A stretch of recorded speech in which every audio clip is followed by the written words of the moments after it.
Donc, salut, merci à ceux qui sont là aujourd'hui. Je vais commencer par dire pourquoi est-ce qu'on est là.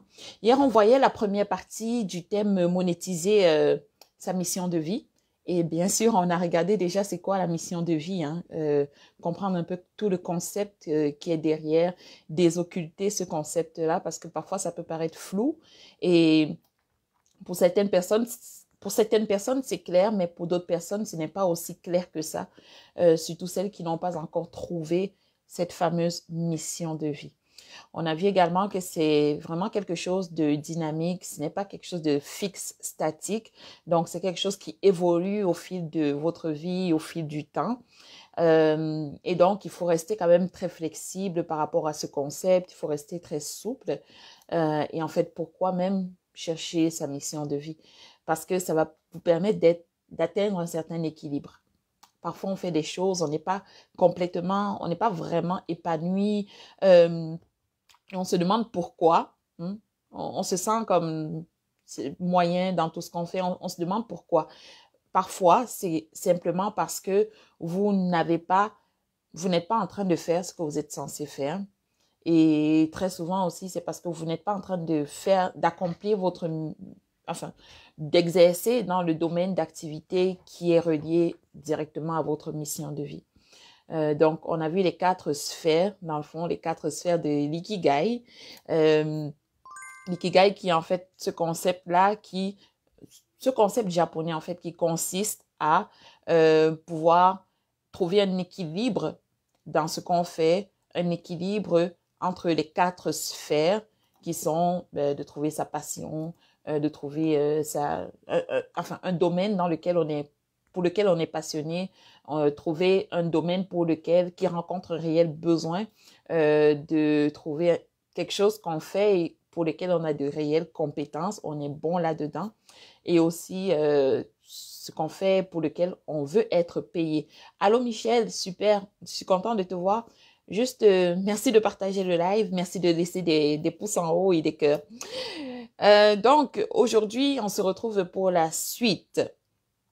Et la question qu'on devrait se poser déjà, c'est pourquoi est-ce que je devrais monétiser cette mission de vie-là? Ça peut juste être une mission de vie, tout simplement. Ça peut juste être quelque chose de bien dans lequel je m'épanouis.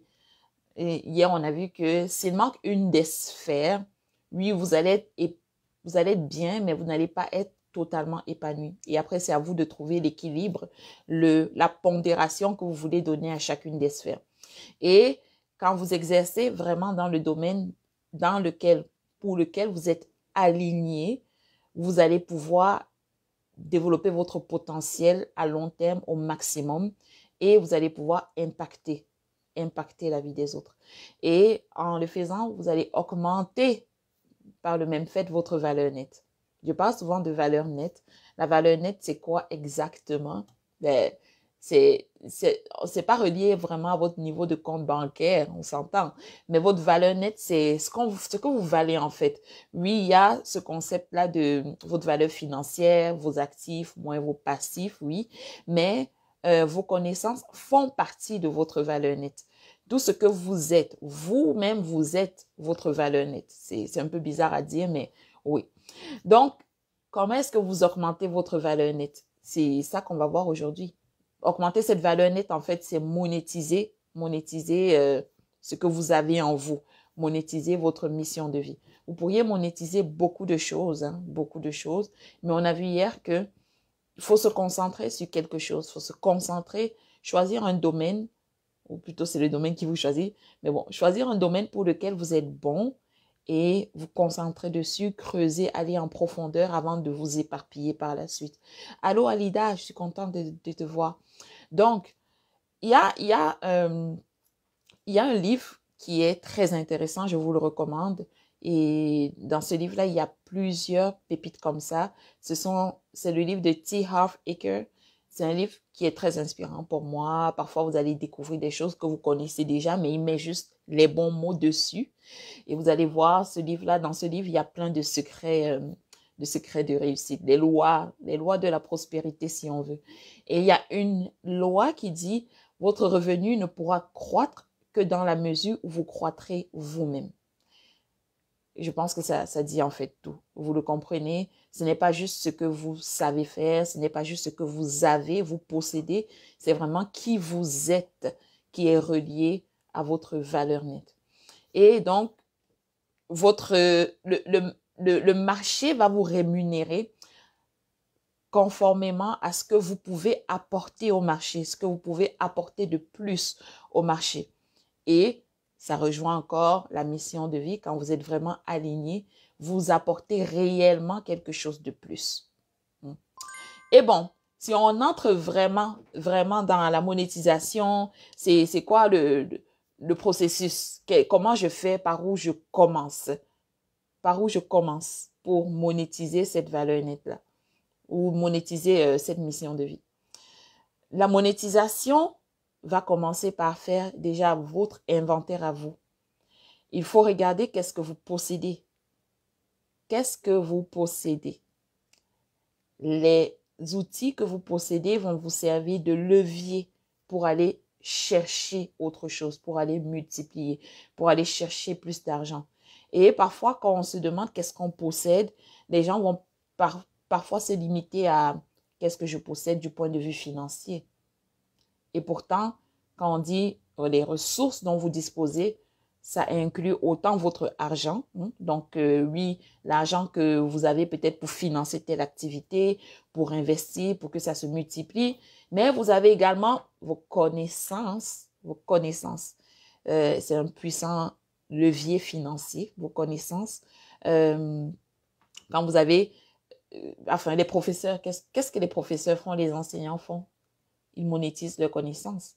Parfois, ils n'ont même pas nécessairement la compétence dedans, ils n'ont pas l'expérience qui va avec, mais il est capable d'aller enseigner à des étudiants ce que lui aussi, il a appris. Il transmet juste la connaissance. Donc, pensez à ça, faites l'inventaire de vos ressources. Il y a les outils, vos outils. Les outils, quand on dit outils, c'est... je ne parle pas d'outils physiques là, je parle d'outils que vous avez peut-être développés. Des outils pour mieux gérer votre temps, ça fait partie de vos ressources. Des outils que vous utilisez pour vous-même, qui pourraient servir à beaucoup de monde. C'est de là que viennent plusieurs innovations. Les personnes inventent parfois ou proposent au marché ce qui leur a servi à eux-mêmes. Ils améliorent bien sûr et ils adaptent au marché. Ben, il y a vos compétences comme ressources. Les compétences, qu'est-ce que vous savez faire concrètement? C'est une chose d'avoir la connaissance, encore faut-il pouvoir l'appliquer. Donc, par exemple, quand vous allez à un emploi, vous savez que quand vous travaillez là, généralement, lorsque vous sortez de l'université, mettons, et qu'on vous embauche, je ne sais pas si c'est comme ça dans votre domaine, mais la majeure partie de ce que vous avez étudié à l'université, vous ne l'utilisez même pas. C'est quand vous arrivez en poste qu'on vous réapprend les tâches. On vous apprend comment ça fonctionne à l'interne. On vous montre les systèmes à l'interne, on vous fait voir la politique de l'entreprise et tout ça. Vous développez des compétences lorsque vous allez comme ça en emploi. Et c'est différent de vos connaissances. Vous avez beau avoir 10 ans d'université, parfois vous arrivez dans un poste et vous vous rendez compte que je dois tout réapprendre. Allô Stéphane, super contente de te voir parce qu'on est là pour la suite. Dire. Qu'est-ce que vous avez d'autres comme ressources? Je parlais des ressources dont vous disposez. Enfin, tu vas réécouter le live et tu vas comprendre le fil conducteur. Vous avez quoi comme autres ressources? Ben, les relations, c'est quelque chose de puissant. Pour moi qui viens de l'Afrique, on sait à quel point avoir des relations peut propulser ton business, peut propulser ta vie en général. Heureusement et malheureusement, parce que parfois, les relations, ça ne dépend pas nécessairement de toi. Tu peux être né dans un environnement qui n'a pas eu beaucoup de contact avec des personnes bien placées. En Afrique, par exemple, ou est-ce que je vais généraliser en Afrique en tout cas? Au Cameroun, par exemple, en parlant de relations, si tu veux développer un business au Cameroun, il faut que tu aies des relations dans ces 3 champs de compétences. Il faut que tu aies de bonnes relations au niveau de la police. Il faut au moins que tu aies quelqu'un qui va pouvoir te sortir d'une mauvaise situation à un moment donné. Parce que parfois la justice, bon, voilà, vous comprenez. Il faut que tu aies un bon avocat. Ça aussi, pareil, justice, c'est toujours relié. Pour te sortir parfois des situations un peu bizarres, il faut que tu aies un bon comptable fiscaliste. Parce qu'il va pouvoir te sortir du flou qui existe parfois en matière de fiscalité, en matière d'impôts. Et après, il y a tellement d'autres relations que tu gagnerais à avoir. Par exemple, si tu fais de l'import-export, tu gagnerais à avoir des contacts au niveau des frontières, au niveau de la douane. Bref, les relations font partie des ressources dont tu disposes, ton carnet d'adresses. Et ce carnet d'adresses-là est précieux. Tu ne l'ouvres pas à n'importe qui. Donc, parfois, tu peux monétiser tes relations. Tu sers d'intermédiation, par exemple, et d'intermédiaire entre une personne qui a besoin de ce type de relation et la relation en particulier. Après, il faudrait voir le modèle d'affaires derrière. Mais les relations sont une ressource. Ton réseau, c'est une ressource. Pour toi-même, c'est une ressource. En immobilier, par exemple, le réseautage, il y a beaucoup d'opportunités immobilières qui proviennent de réseautage. Ça ne sera pas des offres que tu vas voir comme ça affichées dans le marché, sur les sites Internet. C'est le papa, de l'oncle, de telle personne qui est en train de passer de l'autre côté et qui veut léguer, qui veut vendre ses biens parce que ses enfants ne veulent pas les avoir en héritage. Donc, il veut liquider tout son portfolio. Donc, voilà, grâce à votre réseau, vous avez comme ça des opportunités. Il y a votre patrimoine, le patrimoine, la culture, le patrimoine culturel tout simplement. C'est fou. Je ne sais pas si vous avez remarqué, récemment, il y a de plus en plus des écoles de langue qui sont ouvertes. Des écoles de langue. Allô, Nibel. Salut. Donc, quand vous arrivez, juste me faire un coucou. Je suis contente de vous voir, partager et envoyer des cœurs et des likes. Donc, il y a des écoles de culture comme ça qui s'ouvrent de plus en plus, des écoles de langue en fait, et qui vont apprendre la langue à, mettons, des enfants, de personnes qui sont arrivées ici, des immigrants ou de, de personnes de première, deuxième, troisième génération qui ont malheureusement perdu cette langue et qui veulent que leurs enfants puissent apprendre à parler la langue maternelle, la langue d'origine, la langue ancestrale. Et ben, une personne qui a ce patrimoine culturel-là, qui sait parler plusieurs langues, va monétiser ça. Donc, il faut faire l'inventaire de vos ressources. Oui, on a parlé de mission de vie. Une fois que vous avez trouvé votre mission de vie, important, faites l'inventaire de vos ressources pour voir comment est-ce que vous allez vous servir de ces ressources-là pour aller développer votre mission de vie, pour les utiliser comme levier financier. Et l'outil, hier, je vous ai partagé un outil. Je vous ai dit que j'allais vous partager juste un outil que vous allez utiliser, vous allez développer. Ça va vous prendre du temps pour développer. Et c'était l'Ikigai. Aujourd'hui, je vais vous partager un outil clé que plusieurs personnes utilisent une fois de plus sans être très conscients, mais beaucoup de personnes ignorent aussi. Et cet outil, c'est le MVP. Dites-moi si vous connaissez déjà cet outil-là. Ou peut-être vous l'utilisez de façon sans vraiment mettre un mot dessus. Le MVP, c'est quoi? En fait, sans entrer dans des termes techniques, le MVP sert simplement à tester son idée. J'ai parlé de monétiser son idée, oui. Mais parfois, le MVP, le MVP, c'est le Minimum Viable Product. Ça fait longtemps que je connais ce concept et ça fait longtemps que je l'applique.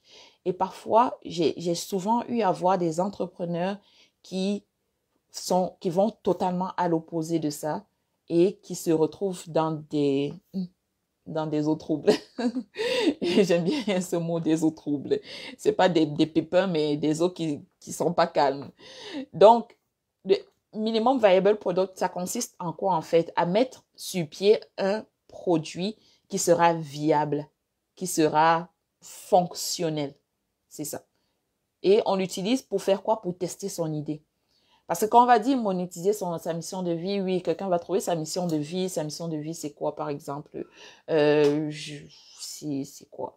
C'est peut-être offrir des soins infirmiers aux personnes d'une certaine catégorie, mettons, des personnes, mettons, elle a à cœur le bien-être des enfants. Ça sera offrir des soins infirmiers aux enfants, malheureusement, qui sont atteints de certains handicaps. Je prends juste un exemple comme ça.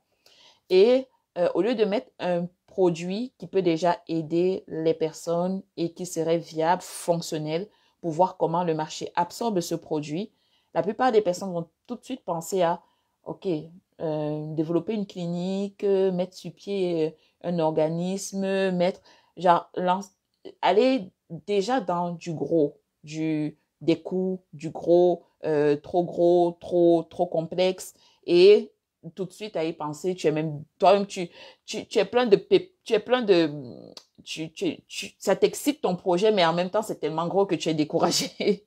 Je te demande par où je vais commencer. Et c'est là où tu te perds. Donc, développer un produit, oui, Didi, tu fais la promotion d'entrepreneurs afro-québécois, oui. Mais je ne sais pas trop comment monétiser mon activité. Ah, c'est ça. Donc, peut-être pas peut-être, avec les outils que je vais te donner, tu vas réussir à trouver une voie là-dedans. Et si jamais tu as encore du flou, tu as des questions, fais-moi signe. On va voir ensemble ce qu'on peut faire. Donc, c'est de mettre sur pied un produit qui a juste ces caractéristiques-ci. On veut que le produit soit fonctionnel. On veut bien sûr que le produit soit sécuritaire. On s'entend. Ça ne sera pas de mettre sur le marché n'importe quoi. Que le produit soit fonctionnel, que le produit soit sécuritaire, que le produit soit fiable. Pour que que l'utilisateur puisse l'utiliser et avec ses feedbacks, vous allez pouvoir améliorer les versions. Je vais prendre l'exemple de quoi? Juste un outil qu'on utilise comme ça, hein, peut-être pour les entrepreneurs, au lieu d'essayer de créer un site internet, vous pouvez utiliser des pages de vente qu'on voit avec des systèmes comme Learnybox, comme système IO, comme il y en a tellement, Thinkific, il y a tellement de systèmes comme ça qui offrent des pages de vente que vous pouvez utiliser très rapidement, vous pouvez les mettre sur pied rapidement au lieu d'aller chercher à embaucher un développeur ou embaucher, je ne sais pas quoi, essayer de faire un site web. Vous pouvez utiliser ces outils-là, vous pouvez utiliser Shopify même encore. Là, c'est encore même plus complexe. Juste une petite page de vente pour pouvoir mettre sur pied, rendre accessible votre produit. Un autre exemple, quelqu'un qui fait du service traiteur, au lieu de commencer à faire des produits, faire des plats et ensuite proposer ces plats aux personnes, ça sera par exemple de mettre à disposition un menu, aussi simple que ça. Un menu, la personne commande à l'avance et vous, en fonction des commandes, vous allez faire vos courses et vous avez les quantités exactes et vous allez pouvoir livrer la marchandise.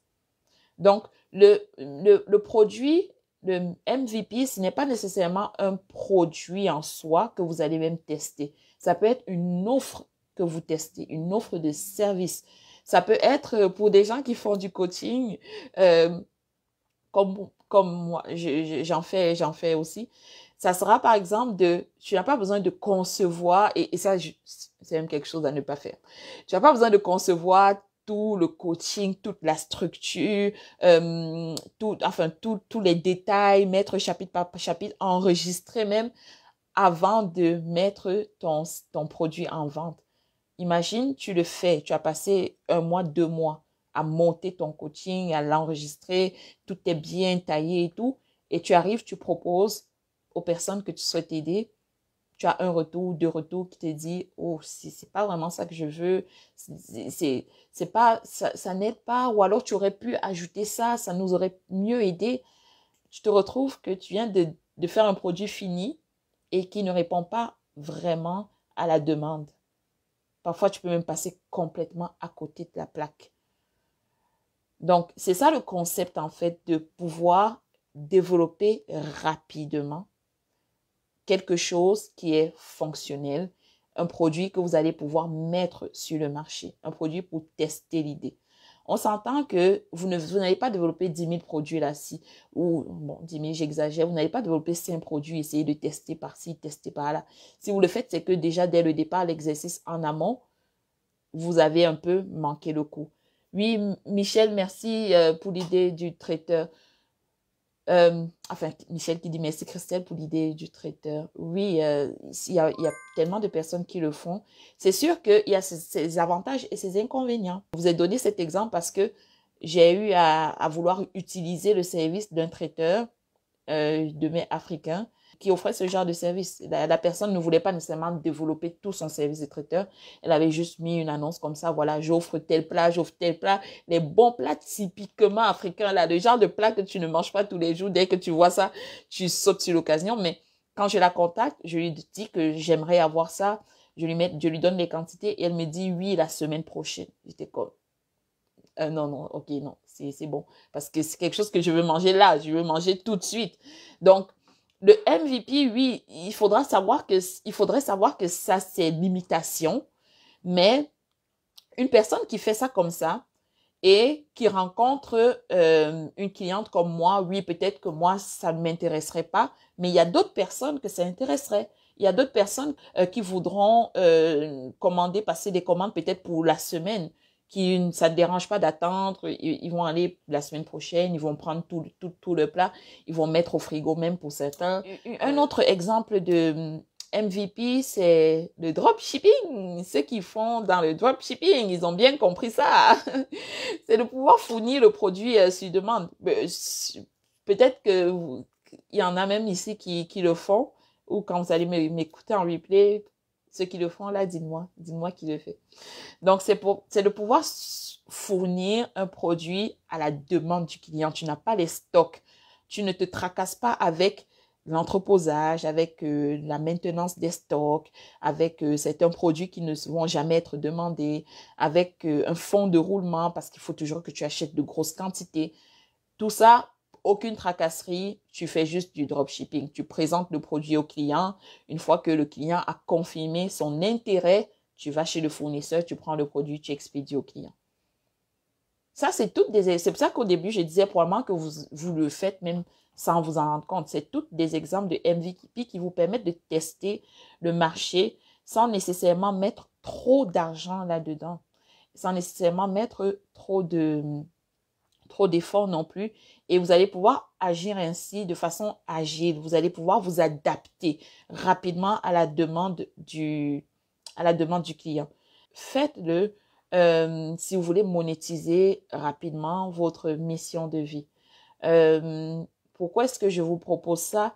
C'est parce que parfois, notre mission de vie sera tellement grande, nos ambitions seront tellement grandes qu'on va vouloir essayer d'atteindre le produit final tout de suite.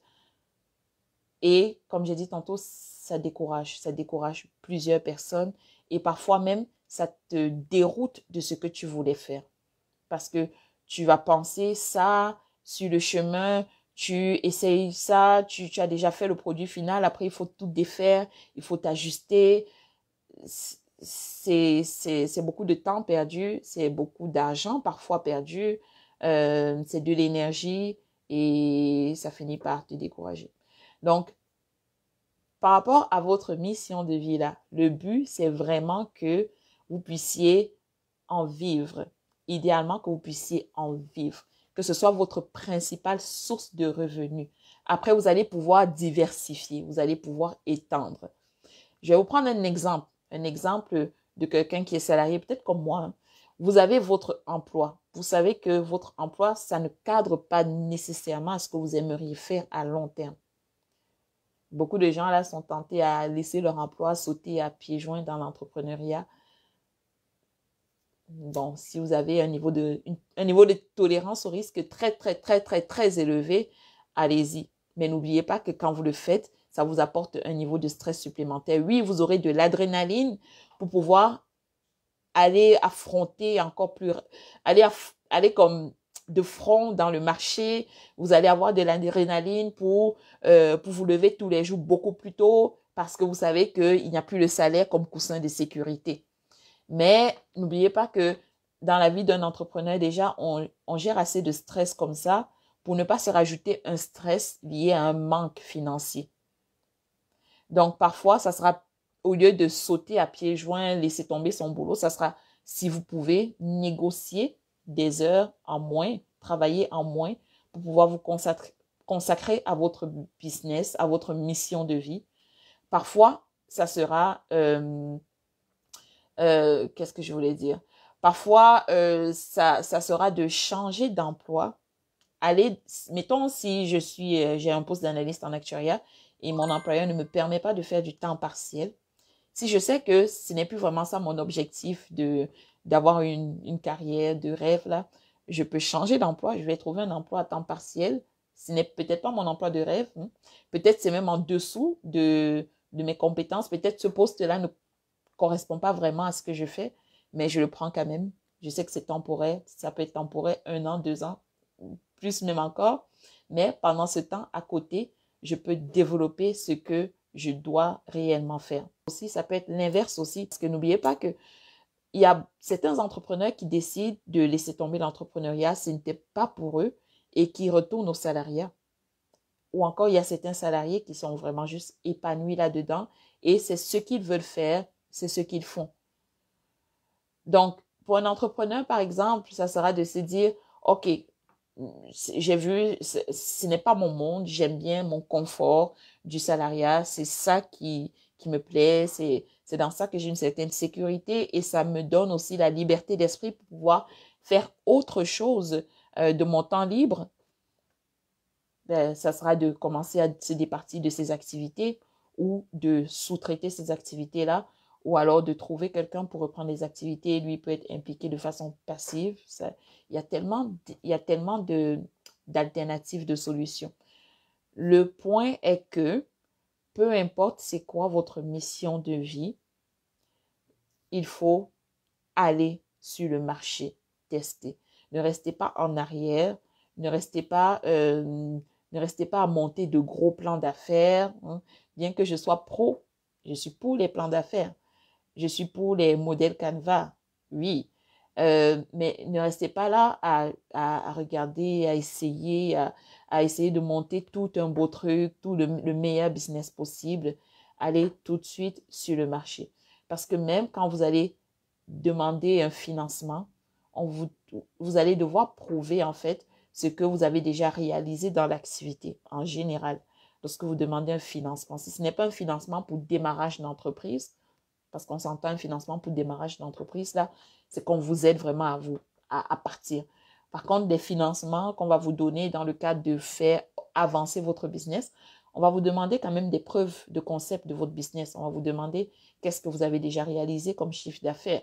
Donc, ça sera bien beau d'aller demander un prêt pour pouvoir ouvrir une boutique, ouvrir un commerce, mais quand on va vous demander combien est-ce que vous avez déjà vendu de vêtements, par exemple, si vous voulez ouvrir un shop, comment on appelle ça, un prêt-à-porter, quand on va vous demander combien vous avez déjà vendu de vêtements et que vous ne l'avez jamais fait, vous n'avez jamais contacté, que ce soit des pros, vous n'êtes jamais allé dans un coin de rue, poser quelques vêtements là pour dire, bon, les gens vont passer, il y en a qui seront intéressés. Si vous ne l'avez jamais fait, comment est-ce que vous allez pouvoir convaincre les gens qui veulent vous financer? Enfin, votre banque, que ce soit des investisseurs, que ce soit des prêteurs, peu importe. Donc, c'est ça. Est-ce que vous avez allez-y, est-ce que vous avez des questions? Est-ce que vous avez des rétroactions? Dites-moi si ce que je vous dis, ça fait du sens.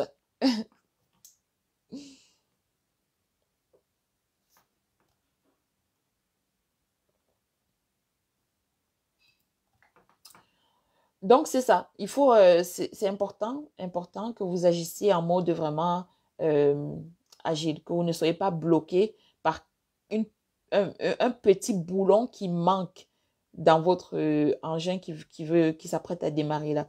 Non, c'est possible de le faire démarrer quand même, en autant que ce ne soit pas le boulon essentiel, on s'entend. Mais vous pouvez quand même démarrer, même si tout n'est pas parfait. Commencez, vous allez prendre de l'expérience le plus tôt possible.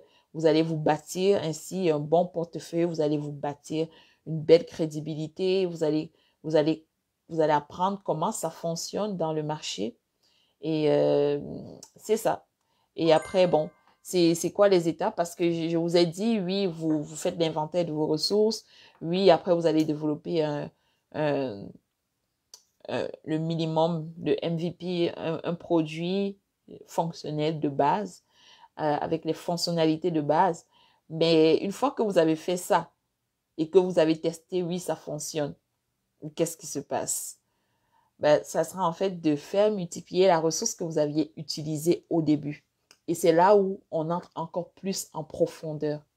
Parce que oui, vous avez pris votre produit, vous l'avez testé, ça fonctionne, c'est bien, vous faites grandir le business, mettons, vous avez commencé à vendre des choses, vous avez commencé dans l'e-commerce, vous vendiez en ligne, les gens commencent à acheter. Ensuite, vous concevez un site web, vous voyez que oui, il y a encore plus de demandes. Ensuite, vous passez à l'étape de ouvrir une boutique qui a pignon sur rue, pour que ce soit encore plus facile. Vous avez une certaine proximité et bon, stratégie marketing. OK, vous ouvrez la boutique, c'est bien, mais ensuite, what's next? Parce que le but, c'est de faire fructifier la richesse. On veut que ça augmente, on veut que ça se développe, on veut multiplier.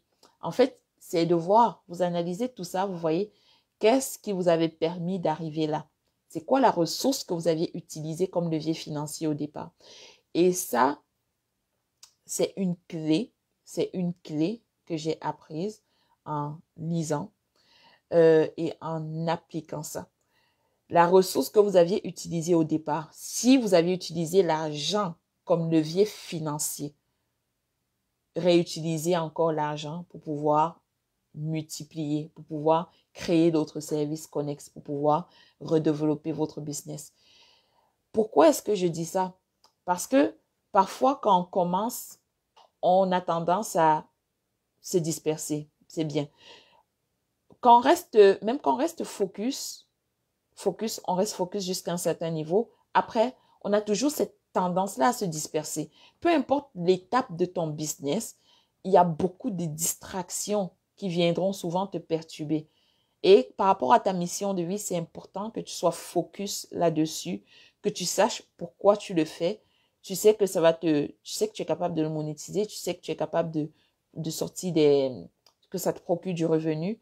C'est important que tu puisses développer ça, répéter la chose qui a fonctionné, que tu puisses répéter ça pour créer peut-être d'autres services connexes, pour créer des trucs additionnels, toujours dans le même champ d'expertise. Donc, tu développes, tu multiplies et enfin, avec le temps, tu vas voir, tu répètes le processus. Et pour terminer, ben, ça sera bien sûr de diversifier. Parce que comme je dis toujours, c'est bon d'avoir plusieurs sources de revenus. Mais quand tu commences, c'est important de se focaliser, de se concentrer sur ce qui va te procurer à la fois de la joie, ce qui va te procurer de la passion, chercher ce dans quoi tu es vraiment bon, ce qui va te procurer ce qui va te procurer des ressources financières. C'est bien. Tout ça, tu fais au départ, tu restes concentré, mais après, tu diversifies. Après, tu délègues. Après, tu diversifies. Tu délègues, tu diversifies, tu délègues. Donc, voilà. J'avais ça comme clé à vous donner aujourd'hui. Vous savez que d'habitude, là, je reste jusqu'à 13 heures et après, je dois filer. Si vous avez aimé, juste partager pour que ça puisse aider une personne qui manque peut-être un peu de clarté par rapport à ce qu'elle veut faire, par rapport à comment elle doit commencer, parce que c'est juste le début qui est difficile. Une fois qu'on commence, qu'on a de la clarté, qu'on reste focus, on ne se laisse pas influencer par plein de bruit, on finit toujours par avoir du succès. Et c'est ce que je vous souhaite. Donc, si vous avez des questions, vous pouvez me les laisser en commentaire, vous pouvez me contacter. Et si vous êtes intéressé à ce qu'on puisse travailler ensemble, comme vous le savez, j'offre des services au niveau de l'accompagnement en investissement immobilier pour ceux qui sont au Canada et aussi des services pour accompagner ceux qui souhaitent développer leur intelligence financière. Ça, c'est peu importe où vous êtes. Donc, si jamais vous avez des questions, je vais vous laisser également le lien de mon calendrier pour que vous preniez un rendez-vous, un appel rapide pendant lequel on va pouvoir se parler et vous allez poser les quelques questions que vous avez. Si vous avez besoin de certaines clarifications ou si vous voulez travailler avec moi, je vous laisse le lien de mon calendrier. Allez, je vais vous souhaiter une bonne journée et on se dit à la prochaine.